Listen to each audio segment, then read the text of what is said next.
សម្រាប់បងប្អូនអ្នកឆ្នាំមកកាបន្តមកនេះគឺមើលជូនដល់បងប្អូនអ្នកឆ្នាំមកកាឆ្នាំមកកានេះគឺជា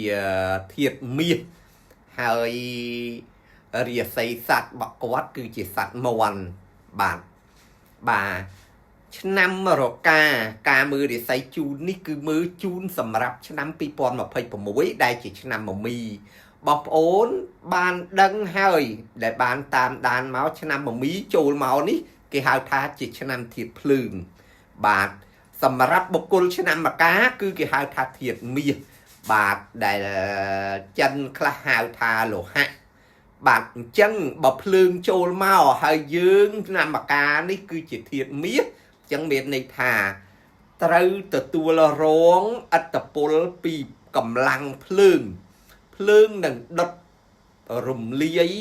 អ្នកឆ្នាំរកាដែលជាធាតុមាសបាទចឹងបើយើងទូទាយមើលប្រៀបទៅជាផ្កាយប្រចាំឆ្នាំដែលចរចូលមកហ្នឹងគឺមានផ្កាយ2ដួងចរចូលមកសម្រាប់អ្នកឆ្នាំរកាដែលផ្កាយទី1គេហៅថាជាផ្កាយឈិចសួកបាទឈិចសួកនេះមានន័យថាផ្កាយដែលមានកម្លាំងខ្លាំងបុកប៉ះដង្កិច្ចបាទបុកប៉ះទៅកិច្ចហើយគ្របទៅដល់យើងយកហ្មងដល់ផ្កាយមួយទៀតគឺគេហៅថាជាផ្កាយជាកោអាផ្កាយជាកោហ្នឹងគឺវាមកប៉ះជាមួយយើងវាមកចាប់យើងទាញយើងឲ្យយើងហ្នឹងស្របជាមួយគេបាទចឹងមានផ្កាយ2ដួងចូលមកដែលនៅក្នុងក្បួនតម្រាចិនដែលទូទាយជូនហ្នឹងគឺផ្កាយឈិចសួរព្រមទាំងផ្កាយជាកោចឹងនាំឲ្យបុគ្គលឆ្នាំរកាទៅជួបអីខ្លះនៅក្នុងឆ្នាំ2026ដែលចូលមកដល់នេះបាទសំទោសបងប្អូនបាទអកកតែទោះជាយ៉ាងណាសម្រាប់ការទូទាយមើលរិស័យពីខាងយើងខ្ញុំនឹងមានចែកលេខនាំសំណាងជូនបងប្អូនណាអ្នកឆ្នាំរកាលេខនាំសំណាងពេញមួយឆ្នាំ2026ហ្នឹងមានលេខ8322បាទអញ្ចឹងសម្រាប់បងប្អូនដែលកំពុងតែតាមដានคลิปវីដេអូនេះបងប្អូនក៏អាចវាយពាក្យ comment 8322ហើយ share ចេញដើម្បីឲ្យបានលៀបមានសំណាងដែរសម្រាប់បងប្អូនអ្នកឆ្នាំមកការឹតតែពិសេសទៀតបើបានឃើញវីដេអូនេះហើយគួរតែចុច share ដោយ comment លេខ8322នេះដើម្បី share វាចេញឲ្យយើងជួបលៀបជួបសំណាងកុំឲ្យជួបគ្រោះភ័យបាទប៉ុន្តែដំណើរជើងតងរបស់បុគ្គលឆ្នាំរកានៅក្នុងឆ្នាំ2026នេះរកាគឺជាបុគ្គលម្នាក់ដែលចេះរៀបចំខ្លួនតុបតែងរៀងរៅស្អាតបាតរស់នៅទីកន្លែងដែលគេហៅថាមានផាសុកភាពគិតគូរពីសុខភាពជាធំបាទអញ្ចឹងគាត់គឺជាបុគ្គលម្នាក់ដែលមានមុនស្នេហ៍សម្លេងសម្ដៅរាក់ទាក់បាទទុនភ្លុនរាក់ទាក់គួរឲ្យស្រឡាញ់នេះបុគ្គលឆ្នាំមកកាប៉ុន្តែទោះយ៉ាងណាដោយសារតែឆ្នាំ2026ដែលជាឆ្នាំបមីធាតុភ្លើងចូលមកនេះផ្កាយឈិចសួកចូលមកនេះគឺវាមកប៉ះទឹកកិច្ចបុគ្គលឆ្នាំមកកានាំឲ្យបុគ្គលឆ្នាំមកកាហ្នឹងកើតក្តីគេហៅថាមួម៉ៅក្តៅកាហាយនៅក្នុងបេះដូង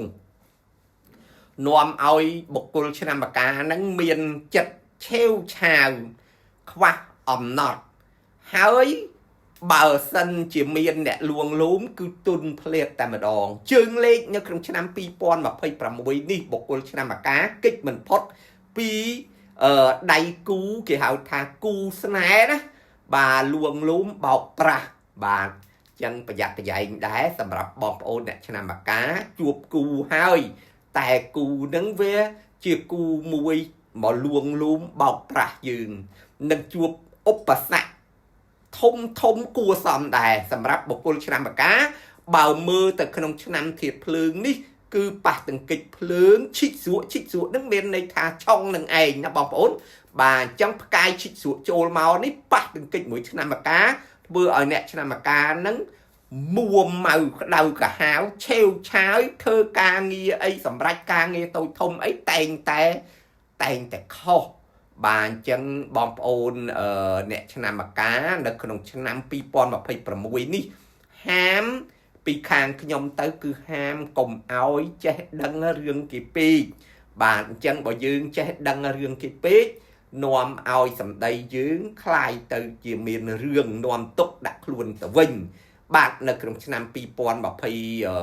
mùi ní trường lấy quạt nâng chua bánh ha bẹ pon chỉ mùi plei sắp bạc bà ai bồng piên plei sắp bạc rực mùi còត្រូវគេមកប្រកួតត្រូវគេមកប្រជែងហើយជើងលេខបើត្រូវទៅប្រឡងនៅក្នុងឆ្នាំ2026នេះអ្នកឆ្នាំមកកាមានឱកាសធ្លាក់បាទមានឱកាសប្រឡងមិនជាប់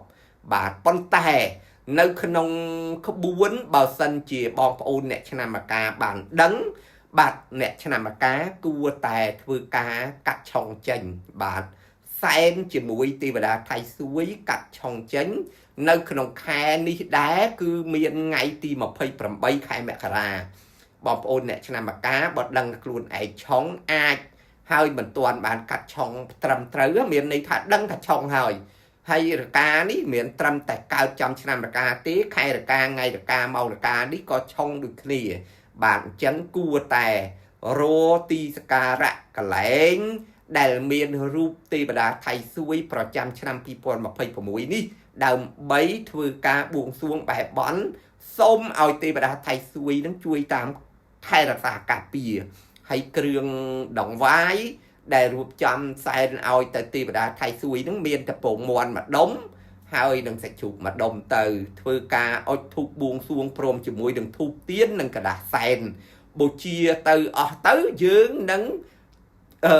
រលាយផុតពីគ្រោះទាំងឡាយនឹងហើយបាទអញ្ចឹងបើសិនជាយើងបានសែនកាត់ឆុងត្រឹមត្រូវបាទអញ្ចឹងសែនកាត់ឆុងត្រឹមត្រូវដូចនៅកន្លែងទីសក្ការៈរបស់ខ្ញុំនេះក៏ខ្ញុំរៀបចំសម្រាប់ឲ្យកូនសិស្សមកសែនកាត់ឆុងដែរទោះយ៉ាងណាមិនត្រឹមតែកូនសិស្សដែលឆុងដូចជាអ្នករកាទេ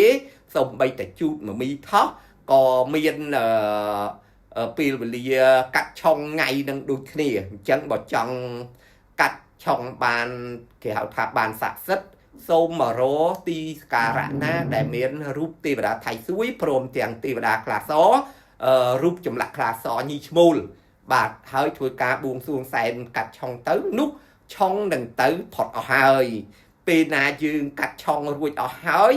សម្រាប់អ្នកឆ្នាំមកកាមានវត្ថុមង្គលមួយបែបដើម្បីយកទៅរៀបចំដាក់តាំងនៅទិសផ្កាយហេងរបស់យើងណាបាទគឺអ្នកឆ្នាំរកាក្តីអ្នកឆ្នាំថោះក្តីអ្នកឆ្នាំជូតឬក៏មមីបាទ4ឆ្នាំនេះគឺមានក្បួនមួយគេហៅថាក្បួនគោមភ្លើងបណ្ឌិតដែលយកទៅរៀបចំដាក់ចំទិសផ្កាយលៀបរបស់យើងទៅនោះនឹងជួយ control យើងមួយជីវិតឲ្យយើងបានសុខបានសប្បាយរស់ស៊ីក៏មានបានគោមភ្លើងបណ្ឌិតខាងយើងខ្ញុំនេះគឺខ្ញុំមានរៀបឲ្យហើយអាចបញ្ចូលដាក់ DNA របស់ខ្លួនយើងចូលនៅក្នុងគោមភ្លើងបណ្ឌិតនឹងទៀតផងបាទអញ្ចឹងពេលណាយើងបានរៀបចំគោមភ្លើងបណ្ឌិតនេះមានន័យថាដូចយើងរៀបចៅអង្គក្បួនចៅអង្គប្រចាំខ្លួនយើងដោយចំណាយលុយមហាសែនតិចបំផុតហើយបានចៅអង្គមួយយកទៅដាក់តាំងហើយចៅអង្គនេះនឹងជួយយើងមួយឆាកជីវិតតែម្ដងបាទអញ្ចឹងបងប្អូនអ្នកឆ្នាំរកាជើងលេខនៅក្នុងឆ្នាំ2026នេះឃើញថាมันល្អទេទិសទាំង4នេះគឺជាទិសមេធាតុបាទអញ្ចឹងមេធាតុហើយមេធាតុប៉ះទង្គិចគ្នាទិសខាងជើងប៉ះទង្គិចឆុងជាមួយទិសខាងត្បូងអញ្ចឹងនាំឲ្យវារង្គោះរង្គើទៅដល់ទិសថោះនិងទិសរកាហើយចៃដន្យយើងអ្នកឆ្នាំរកានឹងឯងដែលស្ថិតនៅចំទិសខាងលិចជាទិសមេទិសមួយនៅទិសខាងលិចហើយវាត្រូវរញ្ចូលគេហៅថាញ័ររញ្ជួយដោយសារតែគេឆ្លោះគ្នាអានជើងហើយក្បូងបើប្រៀបទៅដូចជាធ្វើ วิบมวยให้ทวิบมวยชลูกเนี่ยซะเวทเวอร์เอายืนในจุ่มวันนี้เกี่ยวกับทำไมจังไอ้ทำไมจวนเคลียทำไมชลูกเนี่ยเวงวบดอจะเมาจังไอ้จังนะบอกปนบ้าโอเคจังสำหรับบองปนเนี่ยชนะมากาบอกจังเฮงส่งกัดช่องจังนะบาดปันแต่เนี่ยได้มือหนุ่มคลิปวิดีโอนี้ก็อาจเสียโดยคอมเมนต์เลข8 mà phải pi cái mến hay xe tranh đá đầm bay vô hên vô sầm nang hai bỏ ai cắt trong tranh hai chiêu vô cùm phượng bằng đất pul phượng mua pul phượng bằng đất đại miền tiền đại mai buồn đớm nâng miền cùm phượng bằng đất nâng miền phượng tranh từ pram thiệt chẳng chui oi nè đại miền cùm phượng bằng đất pra ní cứ chui oi vậy rúm cứ rung rương tại mặt ón pin mùi chỉ vật ốc con trai bạt